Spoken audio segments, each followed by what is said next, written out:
Sterlite சுட்டுக் கொண்ட சைலேஷ்குமார் யாதவையோ கபில்குமார் சரத்கரையோ கொண்டு போய் ஆட்சி பதவியில் வைக்கிற ஆட்சி கிடையாது. ஆட்சி நேர்மையான அதிகாரிகள் ஊழலை தடுப்பதற்காக, லஞ்சத்தை ஒழிப்பதற்காக, காட்டுமணல் கொள்ளை தடுப்பதற்காக, கனிமவள கொள்ளை தடுப்பதற்காக யாரெல்லாம் போராடி சஸ்பெண்ட் செய்யப்பட்டார்களோ, டிஸ்மிஸ் செய்யப்பட்டார்களோ அவர்களை தேர்ந்தெடுத்து இங்க ஆட்சியில் உட்கார வைப்போம். நீ ரமணா படத்தை பார்த்துட்டு கைத்தறல, சீமான் வந்தா 15 ரமணா படத்தை நேர்ல பார்த்த மாதிரி இருக்கும்.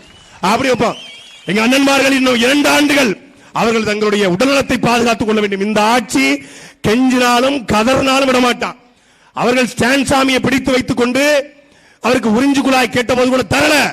அந்த ஸ்டான் சாமியை பிடித்து வைத்த மத்திய அரசாங்கம் பாசிச அரசாங்கம் என்றால் திமுக அரசாங்கத்துக்கு என்ன பெயர்? 40 கிலோ எடை குறைஞ்சு போச்சுன்னு சொல்லி சாந்தனுக்கு சொல்றாங்க. அண்ணன் ஜெயக்குமாருக்கு கண் பார்வை போயிருச்சு. அண்ணன் ராபர்ட் பயாஸுக்கு நடக்க முடியல. அண்ணன் முருகனுக்கு உடல்நல மொத்தமாக நலிவுற்றுச்சு. சிறையில் 32 வருஷம் இருந்து வராத நோய் இந்த கேடுகட்ட கேவலப்பட்ட சிறப்பு முகாம் என்ற பதவி முகாமில் வருகிறால் திமுக அரசு காங்கிரஸ்காக பயந்து போய் இவர்களை கொலை செய்கிறதோ என்கிற அச்சமும் பயமும் எங்களுக்கு வருகிறது. அதனால் மனிதநேயவாதிகள், ஜனநாயகவாதிகள் இதற்காக குரல் கொடுக்க வேண்டும். எங்களுக்கு வர்ற சோதனையை பார்த்துக்கொள்ள எங்களுக்கு தெரியும். அது எந்த சோதனை வந்தாலும் நாங்க தயங்க மாட்டோம். நாங்கள் ஒன்னும் அரஸ்ட் பண்ண வந்தா ஐயோ கொல்றாங்க அப்படி சொல்லுகிற கூட்டம் அல்ல. நாங்கள் ஒன்னும் அரசு பணத்தில் சுத்துகிற முரசொலி மாறன் கிடையாது. நாங்கள் ஒன்னும் அரசு கேபிளை எடுத்து எங்களுக்கு வீட்டுக்கு பயன்படுத்த தயாரிதி மாறன் கிடையாது.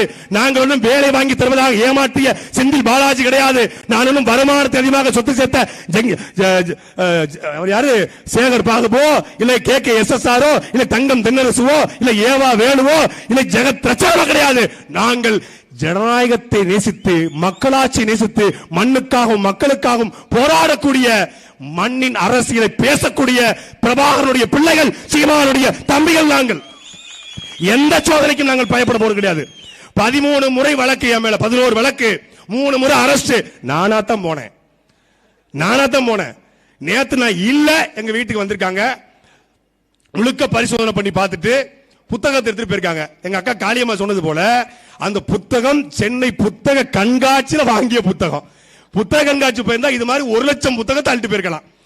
இன்னொரு புத்தகம் ரொம்ப ரொம்ப முக்கியமான புத்தகம், ஒரு நெடுமாறனைய புத்தகம், இன்னொரு புத்தகம் மிக மிக முக்கியமான புத்தகம். அது எங்களுடைய ஒட்டுமொத்தமான வாழ்க்கையை புரட்டி போட்ட புத்தகம். என்னை போன்று ஊர்ல இருந்து கிளம்பி வந்து மெடிக்கல் ரெப்பா இருந்து மேனேஜர் ஆகி, ரீஜனல் மேனேஜர் ஆகி, சோனல் மேனேஜர் ஆகி, டைய கட்டிக்கிட்டு பப்பு பாரு அப்படின்னு சுத்தி கொண்டிருக்கணும் நினைச்சுக்கிட்டு இருந்த இளைஞரை மாற்றி போட்ட புத்தகம் எங்களுடைய அண்ணன் சீமான் எழுதிய திருப்பி அடிப்பேன் என்ற புத்தகம். அது ஆனந்த விகடன் வெளியீடு. அதுவும் புத்தக கண்காட்சியில் இருக்கு.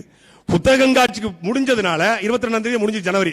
புத்தக கண்காட்சி முடிஞ்சதுனால வேற வழி இல்ல. சரி, புத்தக கண்காட்சியில் கிடைக்காது, கண்டிப்பா நாம் தமிழர் கட்சிக்கான வீட்டில் தான் கிடைக்கும்னு தேடி வந்திருக்காங்க, எடுத்து போயிருக்காங்க. வாழ்த்துக்கள். சட்டத்தின்படி எதையும் எதிர்கொள்ள தயாரிக்கும். எங்கள் மடியில கணம் இல்ல, வழியில பயம் இல்ல. கோடி கோடியா எங்க வீட்டுல கிடைக்கல. ரெய்டுன்னு சொன்னாங்க. வீடு முழுக்க தேடி பார்த்துட்டு அவங்க கேட்டாங்களா, உங்க கணவருக்கு கடவுள் நம்பிக்கை இருக்கான்னு.